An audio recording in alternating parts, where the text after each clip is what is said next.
Hi everybody, welcome to my channel Moon Girl Tarot. It's your girl Chris Marie, and we're talking about the solar partial eclipse for April 30th, 2022. That is coming around at 2:28 p.m. Mountain Standard Time. Thank you guys so much. I'm going to start getting this stuff ready. We're going to start drawing up on here and looking at it all. Okay, there it is. Let's use purple. That sounds good. Okay, so let's put it up in there. Hopefully you can see this. I've been wanting to zoom it in just a little bit more. Sorry about the glare. We're working with what we got. Hi, thank y'all for coming on in. Okay, so let's talk about this overall energy that we have in here. Hi, thank you for coming on in. Hello. Let's make sure, yeah, it's writing. Good. Well, okay. Hi, hey, everybody. We got the crew in here. Thank you guys for being patient with me. Sorry about that little glare dot. I don't know how to get that off, but we'll work with I'm like, we'll think of something. We'll think of something. As always. Thank you for being patient with me. Okay. Maybe that kind of helps. You're here for the information. Okay, enough talky. Let's just get into the interpretation. So we have the new moon eclipse, and it's kicking off in the 9th house. And the 9th house is going to be Sagittarius energy. And so with that being said, okay, we're indicating to meet our emotional needs and our financial needs, all right? We want steady routines that maintain things in like longevity for the rest of our lives, okay? That's kind of what we want to do. We want things to be practical, creative, and we want to release. We also want to release. So this is what's very interesting about a partial new moon eclipse. Now, a new moon is all about manifestation, planting seeds for the future, wanting to achieve certain goals, and that's absolutely correct. Now, with a partial eclipse, it's going to mimic some of the full moon energy, meaning emotional distress, okay, is going to lead to overindulgence, all right? So overeating, overspending, extending your stay in a retreat, you know what I'm saying? Kind of like indulging in bad habits. So just heads up, that energy is kind of here. Okay, right before we have this shadow of this partial eclipse, it is kind of basically telling you, if you see these underlying natures, these underlying surfaces coming up, all you can do is be aware of it and tackle it. Be like, okay, I'm enough, done. I got my fulfillment of what I need to do. I address what I need to address, and I move on, okay? So if you feel like this, a little bit of melancholy in this transit, no need to worry, okay? It is going to pass. Hi, good morning again. Thank you so much for joining. Let's continue on to talk about the astrology, and of course, I'll jump in what say. So this is also giving initiative. This is giving us power, okay? This fire-like energy, this new moon, to do the things that we love to do. So let's talk about how significant this is, okay? So with this energy being said, we have the sun and we have the moon, both in Taurus, both at 1010. Look at that angel number, 1010. I've been seeing that all this year, okay? 1010 is a very strong number of manifestations, very strong number of like the future coming towards you. If you've been seeing 1234, okay, that's just, hey, you're on the right track. Everything is coming your way. So that's huge energy. So escape a little bit, right? Okay, overindulge a little bit. Everybody's, the energy say, get back inside. Now, let's continuing on how this energy is going to affect everything else, how it starts to kind of come into play. Okay, so let me erase that. Let me get back into it. We'll make this a little bit larger. Hopefully that works. Thank you guys. Y'all are awesome. Okay, so we have the sun with this eclipse energy, okay, and it's having a conjunction together. So they're working off each other. So that little dashed line kind of going back here. It's very small, but it's a very strong influence, okay? So which this means is that where you are in your life. So look at your sun sign, okay? If you're a Aries, Taurus, Gemini, Cancer, Leo, Virgo, Libra, Scorpio, Sagittarius, Capricorn, Aquarius. Okay, you see what I'm saying? Pisces. Look at your sun sign, all right?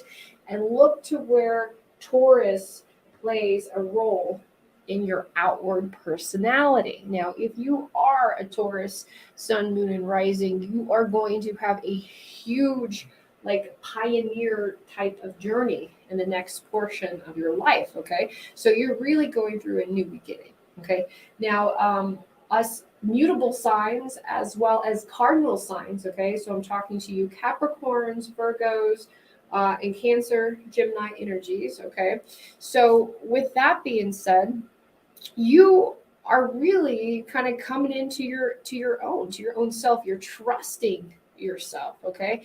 And but you're not getting all the support that you need, and it's a little objective perspective, but you're moving forward. How you see yourself, okay? How you see yourself emotionally speaking. Now this is for everybody, is going to impact your new perspective and how your journey is going to go forward. Okay. Now that we have that in hindsight, we're going to go on to Venus. How is this moon, this new moon, going to be linked to our relationships and how we are feeling and expressing those feelings in that? So it is a semi-square, surprise, surprise. We still have some kind of like a conflict, right? But it's okay. So let's take a look right here. So that energy is kind of going right here. It's that little red sign, the little Venus, and it's in the Venus is in the 7th house.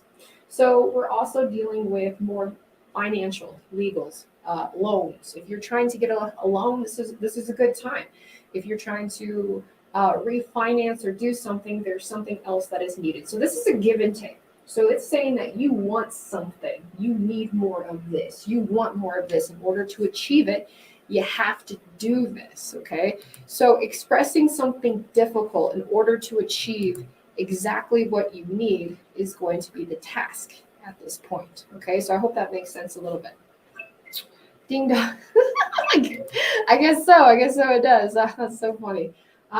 Let's move on to Mars and how we're going to be directed by this energy, okay? Because how are we going to be moved and directed is going to be the next objection and how we go forward with that. Okay, so Mars, as we know, Mars is in Pisces. Okay, so this is giving us good positive energy flow. We have a good trine. It's a medium influence, so you're self-assured. All right, you have the ability and the ambitions. These are all signs now to move forward. Okay, so that's pretty good. I want you to take that energy and I want you to move forward going to that, and you'll have that opportunity to express more and get it. So here's another thing with this new moon energy with Uranus. See right here, we are creating a conjunction with a semi-square. Okay, so we are going to have some kind of lack of communication. Here's the thing. So we do have Pluto in retrograde. Pluto just went retrograde. Okay, Pluto is in the 5th house. So now if you haven't already expressed what you want to express, it's going to be a little bit difficult. Even though you're going to have the resources, it's in the excitement, it's going to be a little bit harder this time around. Okay, so come see me if you need some services or some spells to push through this transit energy, because that being said, things are going to be very creative, and people's objections and how they feel are going to offset a lot of destiny. Okay. All right. So let's look at Pluto really quick, because that's a huge energy that just kind of snuck in. And nobody's really talking about it just of yet. Just in general, you know what I'm saying? Because Pluto is retrograding and it's transforming. Now, it was direct and it was giving us direct information about how we need to apply changes in order to get what we wanted. Okay, so now it's retrograde and it's expressing creatively again. Okay, but it needs attention. So here's where the attention comes from, and now this is going to come from in the form of your children, your family, and your intimate relationships. Okay, so if you notice throughout this time your self-expression, you notice you want to express yourself more, but within that self-expression, you're you're having some trouble and had to seek it, okay? So you are going through things and other people are going through things. So try to communicate. So here's the thing. You're going to have good positive energy flow to communicate those obstacles that do come true, okay? But beware, just beware about obsessing over it, okay? Don't obsess over it, just kind of let it flow, those communications that come with it, and things will be transformed and transpired up of that. Now, here's a good opportunity that's coming in the background of Chiron, healing old wounds, okay? Spiritually speaking, look how it is. It's in the 8th house all alone, and it's in the form of Aries, okay? So it's been in this for a while, and it's going to be here for a little bit more months as we go. But it is giving us a sextile, okay, as well as this opportunity flow to communicate positive energies to yourself and your heart. Okay, so healing, letting go, understanding some of the things you can't control, understanding your past, your childhood, your self-expression for that need to it, that attention for that. Maybe you don't have children, but it's like the inner child of yourself that you need to transform in order to go forward. So there's a lot of that good things that are coming in to play. All right, my loves, I thank you so much for joining this. I am so sorry about the glare, but hopefully you got a little bit better understanding of what's going to be transpiring and manifesting this Taurus new moon eclipse. All right, we'll see you guys here very, very soon. Bye-bye.